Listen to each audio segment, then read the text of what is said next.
right. Good afternoon. Happy Thursday.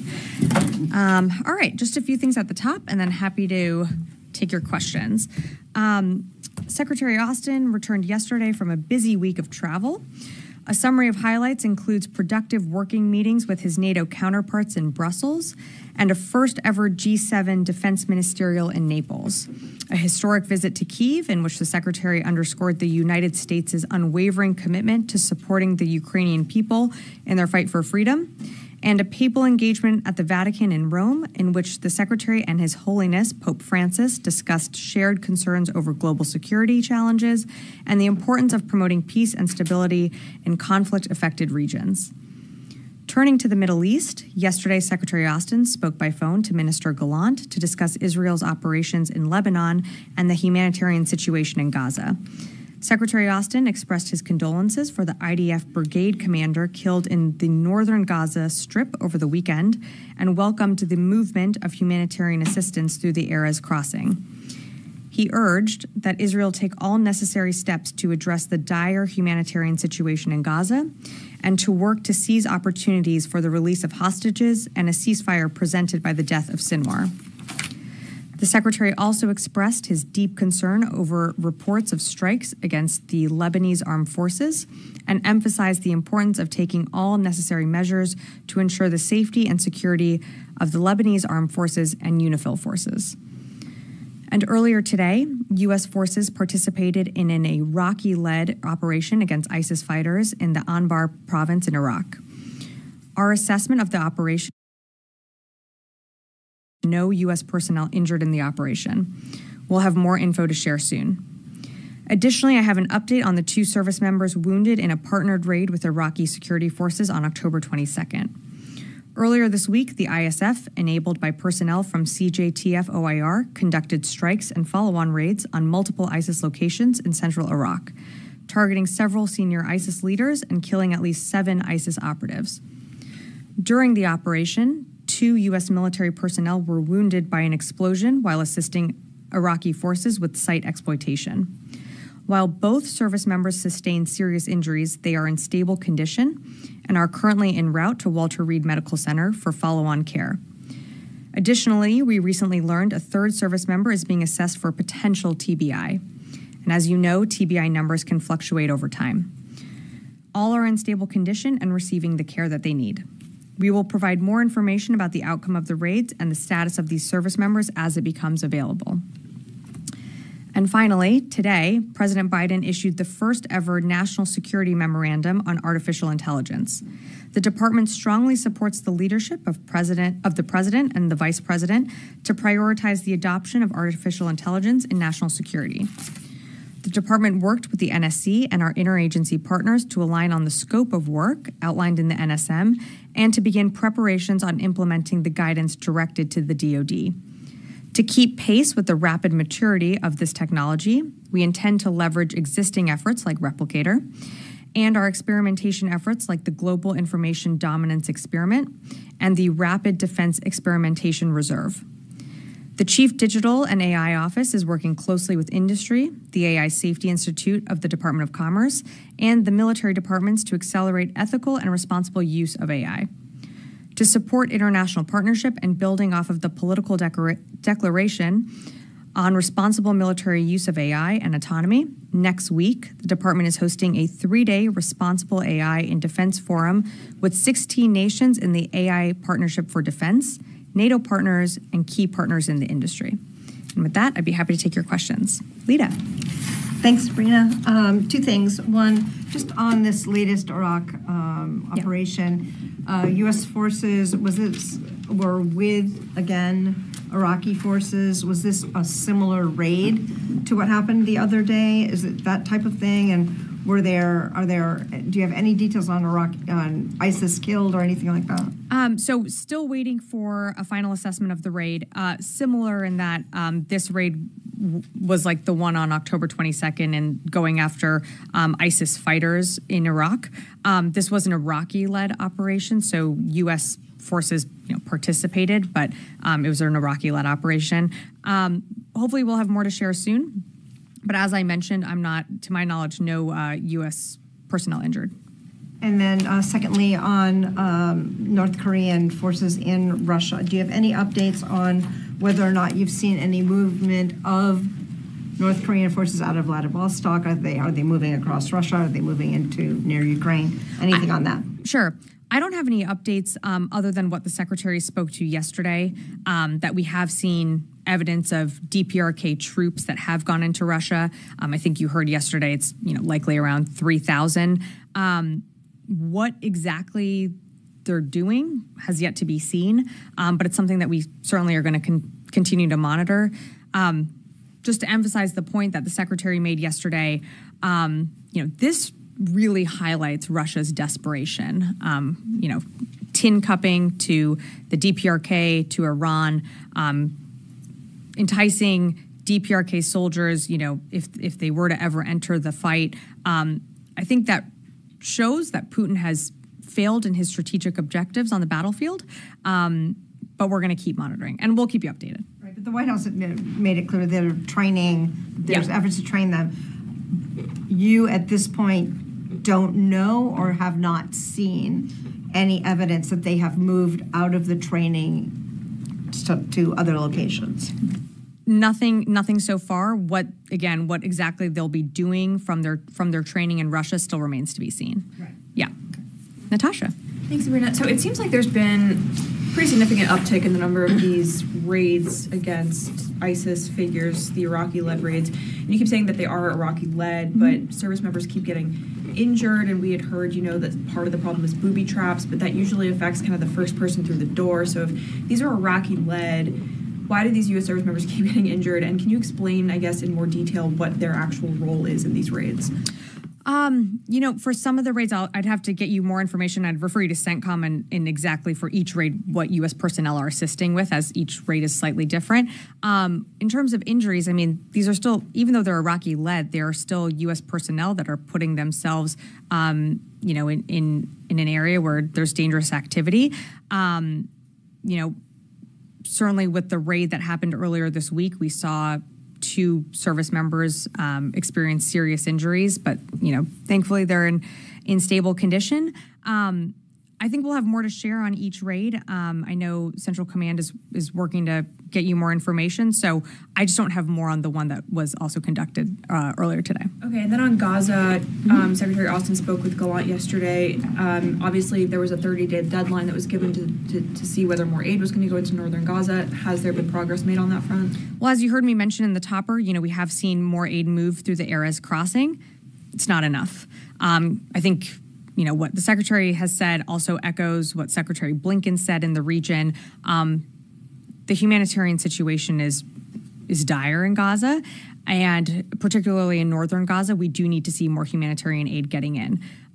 That's something that comes up consistently on his calls with Minister Gallant, and it's something that, again, came up yesterday. We are seeing some progress, but we want to see more. So we're going to keep pushing on that issue, but we are seeing some progress getting in when it comes to humanitarian aid. Joseph. Thanks.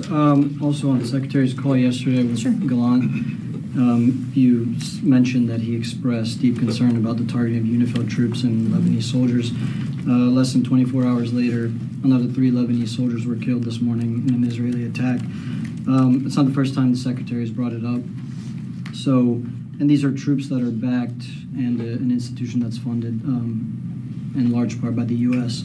So, what's the message that the Secretary is getting when he raises these concerns? It's either Gallant and maybe the Israelis don't take it seriously, or the Secretary's message may not be getting across.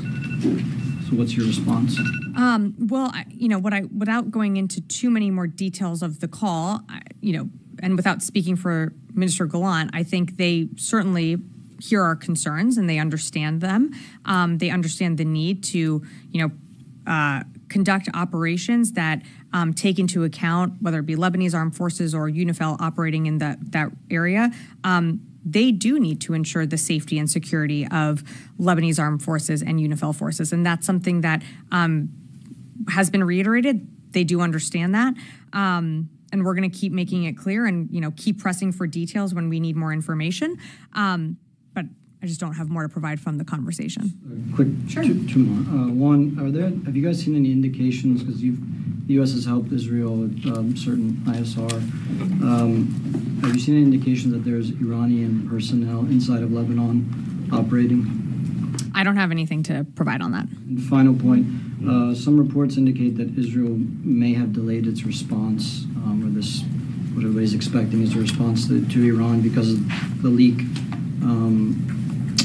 Do you have any, can you confirm that one, and do you have any updates on this leak? I don't have any updates. It's something that, I don't have more to provide than what General Ryder provided on Tuesday, which is that the FBI is the lead agency when it comes to the leak of classified documents, and that, DOD is feeding into that investigation. It's in the early days, so we have to let the investigation take its course. In terms of any impact to Israeli operations or, when Israel chooses to respond, that's not really something I can speak to. I'd refer you to the Israelis to speak to that. Janie.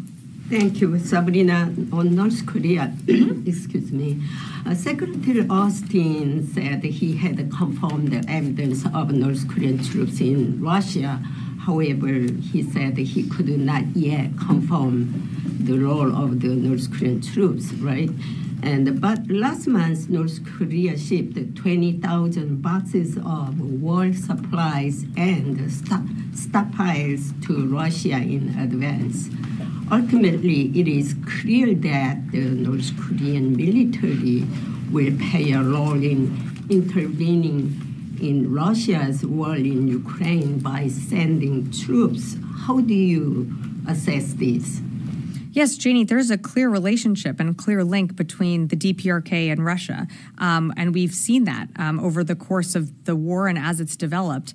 The DPRK, Iran, are providing military assistance and support as Russia engages in this illegal war and has been for 2.5 years.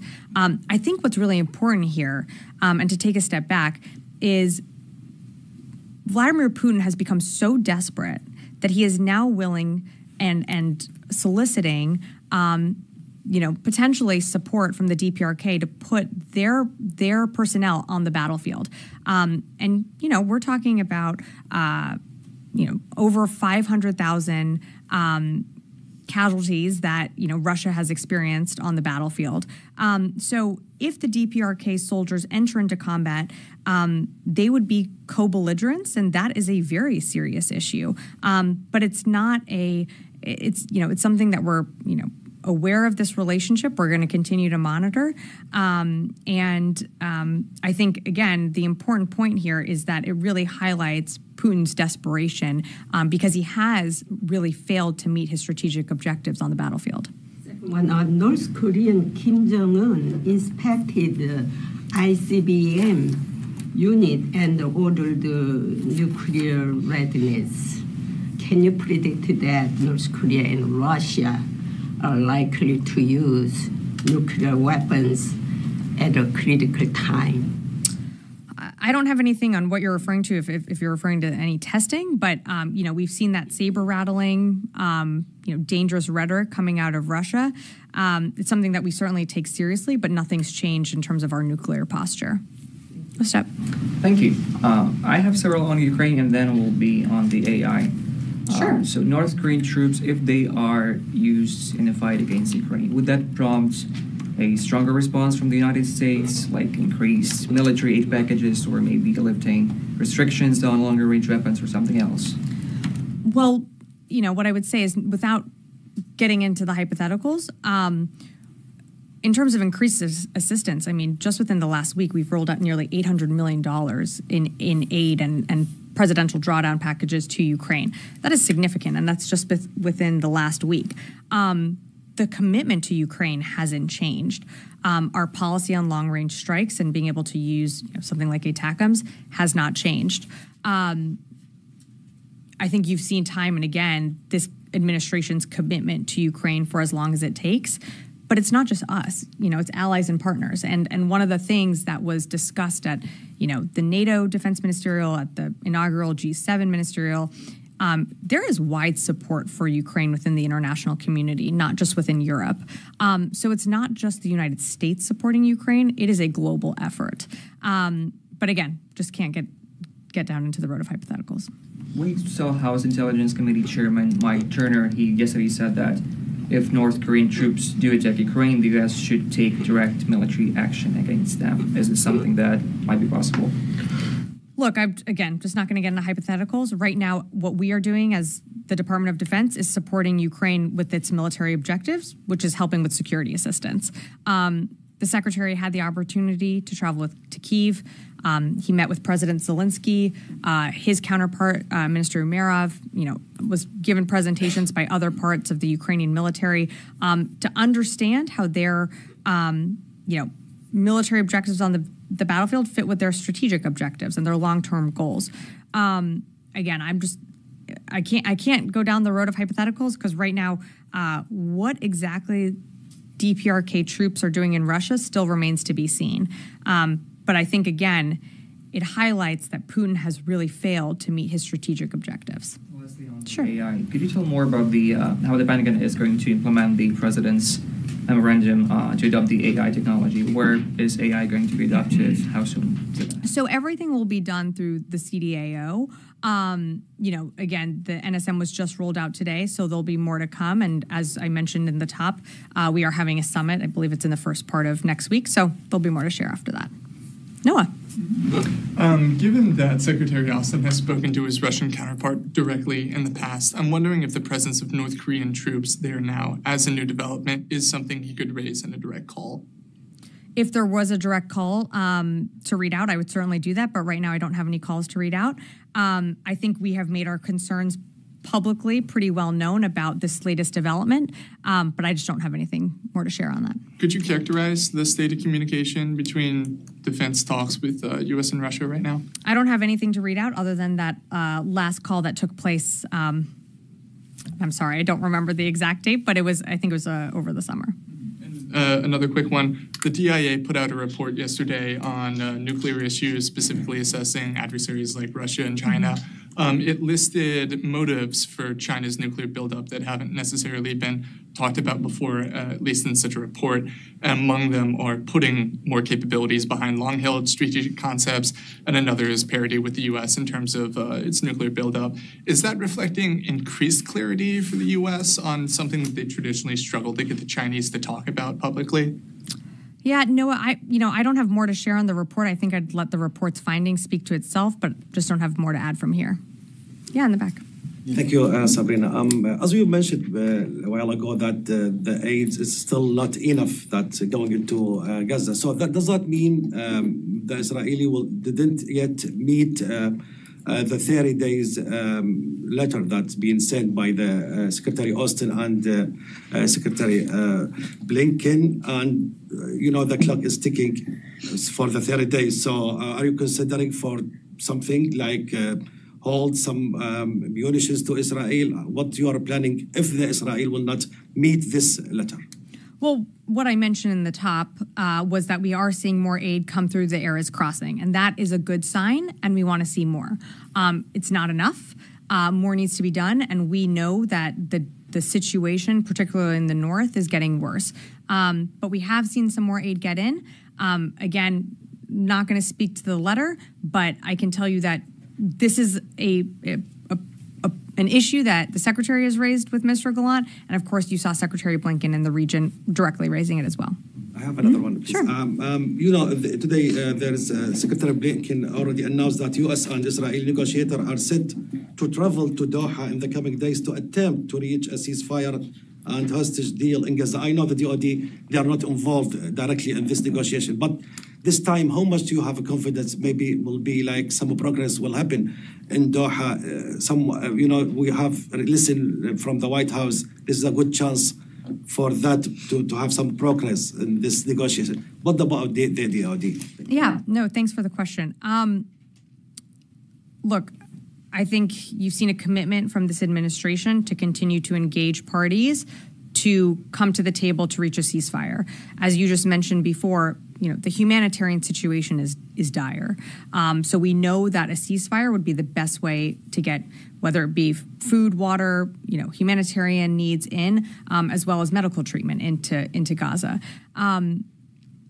we also know that, Israel has been effective in really dismantling Hamas in Gaza. Hamas, cannot conduct the type of attack that they conducted on October 7th today. They just don't. They have been dismantled into a way where they are not that same organization pre-October 7th. We have also urged, Sinwar's death is an opportunity. Let's use it. So again, you're seeing Secretary Blinken in the region. I don't have more to add to his comments, but we certainly haven't given up hope. It's something that this administration is going to continue to push for. Yeah. Sorry, two questions. The first is that Harry S. Truman, which is supposedly on its way to the Middle East, is currently in the North Sea doing some stuff with the Arctic. So I was wondering what kind of message is that sending that carrier strike group can take an extended period to go up to the high north instead of going straight to the CENTCOM area of response. And then second, the DoD IG report came out today about naval SEAL training following the death of Kyle Mullen, highlighting that the DoD nor the Navy SEALs have policies about sleep deprivation and PED testing. So I was wondering if the DoD is planning to create any policies as a result of that investigation. Let me take the question on the investigation. In terms of the Harry S. Truman, first, let me remind you that in the CENTCOM AOR, we still have the Lincoln operating. The Truman, as I know folks track where our ships are moving, was always scheduled to do this exercise. It was a planned exercise. She is in the UCOM AOR continuing to operate. I don't have any announcements to make on her movements other than that she could, continue to operate within the UCOM AOR, which includes the Mediterranean. But it's important to remember that we've not only have the ABE operating in the CENTCOM AOR, we've augmented our airframes as well. And so, we have, a lot of air power in the region. And of course, as you're tracking, we also have the THAAD battery that's in Israel. So, for more on the Harry S. Truman, I'd refer you to, UCOM or the Navy to speak to her movements, but I don't have anything to announce today. Just to quickly follow up, is there any concern about the straining of carrier strike groups since you're bringing in some from the Indo-Pacific area now? It seems that all of our East Coast ones are pretty much going deployment to deployment with extensions. So is there any concern from the DoD that we're straining our sailors, we're straining our ships past what they can do? Look, one of the Secretary's priorities is taking care of our people. It's something that he is always concerned about if we are putting a strain on our apparatus or or any service. But these are decisions made in conjunction with the Joint Staff that he feels necessary to deploy carrier strike groups when appropriate. October 7th was something that, we did not predict was going to happen. So we did have to surge new capabilities to the region, and you've seen us rotate those out as, some carrier strike groups have had to be extended over time. Secretary completely knows and understands that folks have to come home. They have to see their families, and of course, that ship has to go through significant amount of maintenance. So it's absolutely something that's on the Secretary's mind. It's on our service chiefs' minds as well. And I think that's why, taking care of our people is one of the Secretary's priorities. Charlie. Welcome back. Thank you. It's nice to see you. Regarding the leak, we know that Secretary of Defense and Minister Gallant spoke. We never got any details, no readout of that conversation. There's a readout posted on Defense.gov. Exactly about what they spoke about? We have a readout of their call from Saturday and from yesterday. They spoke, but there are no details as far. I mean, I don't have more details to provide other than the readout that's online. I don't have the readout in front of me. There's a level of trust, I suppose, that may have damaged that relationship. We have the United States essentially spying on our ally because we're not getting or the United States isn't getting the information that they need to. When you have U.S. forces in the region as far as these attacks, that's the reason I'm wondering if that relationship is under strain. My more pointed question is, I know that you said that the Pentagon is supporting the FBI investigation. Mm-hmm. Which part of the Pentagon is supporting that investigation, and how can you be sure if this was the source of the leak that leak has been plugged? So I'm not going to get into specifics on what particular office is supporting the investigation. I can tell you the department is broadly. We always would work, with our with law enforcement agencies when it comes to investigation pertaining to the department. But I can't get into more specifics about that. In terms of, you said, paraphrasing here, but you said is the relationship between the United States and Israel under a strain. Look, the Secretary continues to speak to Minister Gallant. He spoke to Minister Gallant just yesterday as we were coming home from Italy. I expect more engagements with Minister Gallant to continue in the future. I think they have a very good relationship with each other. They've spoken to each other quite frequently, but I just don't have more to add in terms of these intel leaks.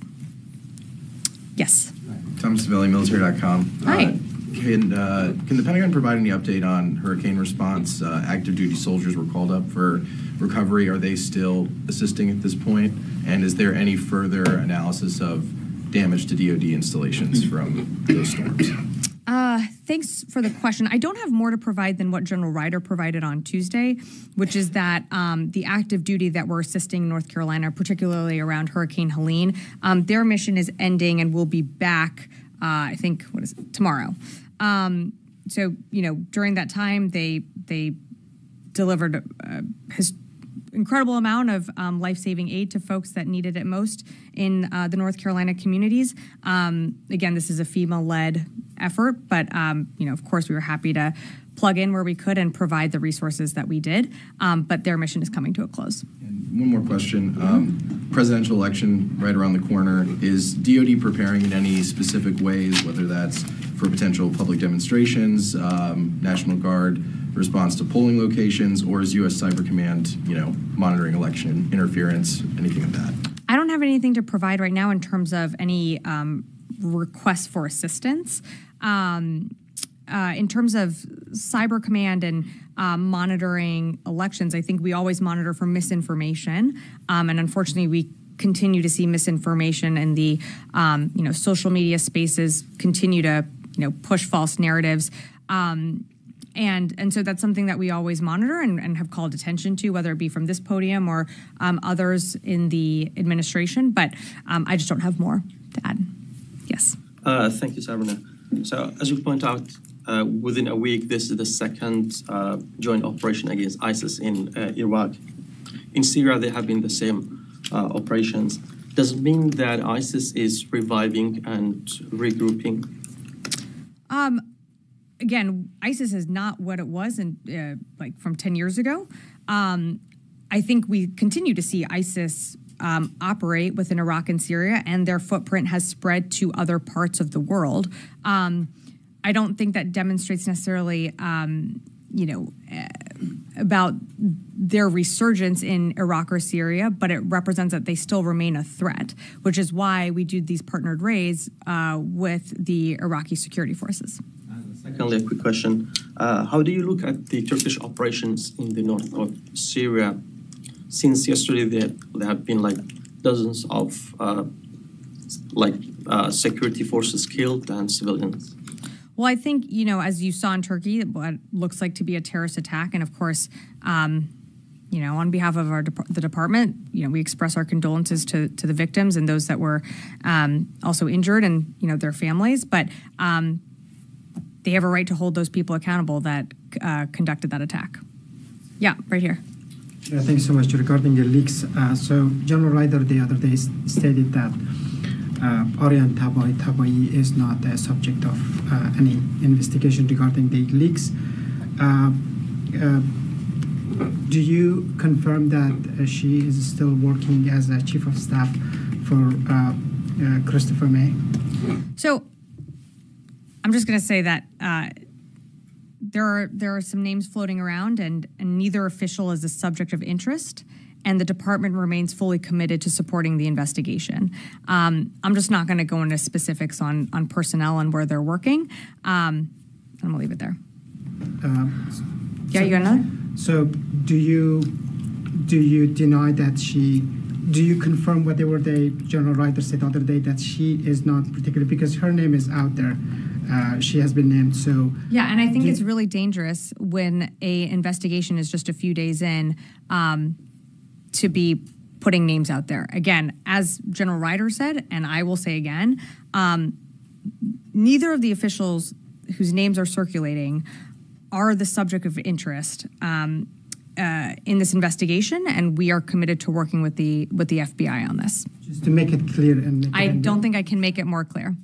The Pentagon is categorically denies that she and confirms that she is not under investigation regarding the leaks. I think I just said that neither official is a subject of interest. Thank you. Yeah, in the back, and then I'll go to Lee. Thank you very much, Sabrina. I have honored veteran James Bond Stockdale here, my teacher for ethics. I want to honor another veteran, Mr. Anderson from the Iraq War, who was my Spanish teacher. So he had said, and this question is regarding you and your allies who fight against terrorism, I mean Pakistan.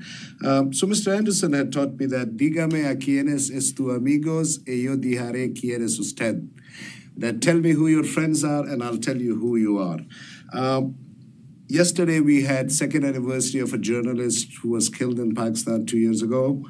10 years ago, an ISI official went to the judge, who is a high court judge now, to rule against me. Fingers are pointed at your allies. How does it affect you and how do you feel about it? I'm sorry, I'm just not familiar with the case that you're referencing, but what I can tell you is broadly, this administration and this department supports journalists wherever they work to be able to report freely and without fear of harassment. Second, ma'am. Okay, do you have one more? I would like to have two more because it's the entire country has been, all the fourth pillar has been destroyed, and State Department usually gets political answers. You give more realistic answers, so I want to, but two more would be great, please. Last week, we had several parliamentarians picked up in Pakistan just to have their vote in a constitutional amendment. In Pakistan, the current prime minister we have, his brother was accused of taking money from Al-Qaeda chief Osama bin Laden. The State Department, I have brought this into their notice. You know, my colleague had last week asked you that Al-Qaeda is again growing in that region. How do you feel about having political leadership who have taken money, according to their own even party members, they have taken money from Al-Qaeda leaders? How do you have political leaders like that in a country, while at the same time you know that terrorism again growing over there? So I don't have anything on these reports that you're referencing. I can tell you, Al-Qaeda does remain a threat, something that we monitor, but I don't have anything else. And do you want to ask your final question? Yes, please. My last question is that we have had government senior officials being kidnapped. We have had judges being threatened, pictures in their bedrooms taken, and again pointed out, fingers are pointed out at your allies and your friends in battlefield. Again, I want to say this to you. Do you take these things into consideration? Because I know State Department doesn't take them. Do you raise these concerns at all with your friends and allies who go to military colleges here to get their degrees and stuff? Do you at all discuss these things with them? Look, I'm not familiar with the reports that you're referencing. I think you can be rest assured that the United States is always going to stand for democratic principles and the promotion of democracy all around the world. But I don't have anything more to add to those reports. Louis. Hi. Yes, I have a leaks question and two follow-ups on Jenny's questions about North Korea. Are you aware that, do you have information suggesting that there has been a new leak of documents, or do you know if there's the possibility that there may be additional documents that are released part of this potentially? I'm not aware of any, but it's something that the IC, of course, given this latest alleged leak of classified documents, is going to look into. Okay. And with regards to North Korea, on the trip, the Secretary, when he confirmed the presence of the North Koreans, he also talked about the potential implications for the Indo-Pacific. Yeah. Can you walk us through what that means? I mean, potentially, if there are casualties, could this, and South Korea, promising assistance now, or at least suggesting that that might provide assistance to Ukraine. Is that what he's talking about, of the potential tensions between both of those countries and how it would impact the United States? No, I think what the secretary was referring to is that, if these soldiers from the DPRK do get involved in active combat operations within Ukraine, that is destabilizing to the Indo-Pacific. And of course, that has an impact to our allies, whether it be in Europe or in the Indo-Pacific, particularly the Republic of Korea. As the secretary characterized it, which I think he did a better job than I would, but, if it is the case that DPRK soldiers enter into combat, they would be co-belligerents with Russia, and that is a very serious issue. It's also serious that this does highlight Russia's desperation. And so I think because it highlights Russia's desperation, it also highlights the fact that we have been successful in continuing to arm and support Ukraine with what it needs. And it's not just the department. Of course, we roll out multi-million-dollar packages to Ukraine, but you have other sections of this administration from energy, state, et cetera, that have also supported Ukraine during this time. And I think it also shows that under the secretary's leadership, the UDCG, which convenes monthly, has been incredibly successful in galvanizing the world. I'll leave it at that. On North Korea, Ukraine's Defense Intelligence Service has posted a statement publicly saying that as of yesterday, they have detected the movement of North Korean troops into Kursk. Can you provide a comment or any indication if that is an accurate report? I don't have anything on that report. All I have is what I was able to, what the secretary mentioned yesterday, and I know the White House also did as well, but I don't have anything more on those reports. It's something that we're going to monitor, and as we, have committed, we'll keep you updated on that. I see Mike with a question. Yeah. How comfortable are you that Israel actually pays heed to the suggestions that are coming from Secretary and the other leaders? If they had paid attention, if Israel had listened to you, they wouldn't have gone into Rafah. Yahya Sinwar would still be alive. They wouldn't have launched these attacks into Lebanon that decimated the Hezbollah leadership. They wouldn't have launched a strike into Tehran that took out the other leader there. Do you think they're just ignoring you, and what's the reason? Well, Mike, that's quite a leaning question. I would say that we never said you can't conduct operations to dismantle and go after Hamas leadership, but we were concerned about how operations take into civilians and removing those civilians from the battle space. That's something we've impressed upon them. They absolutely have a right to prosecute, Lebanese Hezbollah that's on the border threatening Israeli citizens that have not been able to return to their homes in the north. The dismantling of Hezbollah leadership has implications for the United States that, you're taking a terrorist off the map. It's our conversations with the Israelis is how you conduct your operations. And that's always been something that we've impressed upon them and continue to do so. You've seen the multiple calls that the secretary has had. Not enough aid is getting into Gaza. That is a huge concern for this administration, and you covered this. You know that we set up a maritime corridor over the summer to surge aid in. That helped.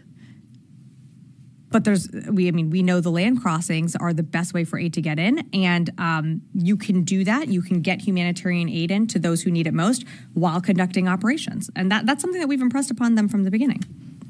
Okay, all right. I'm sorry, I have to wrap it up for today. But thanks everyone. Have a good one.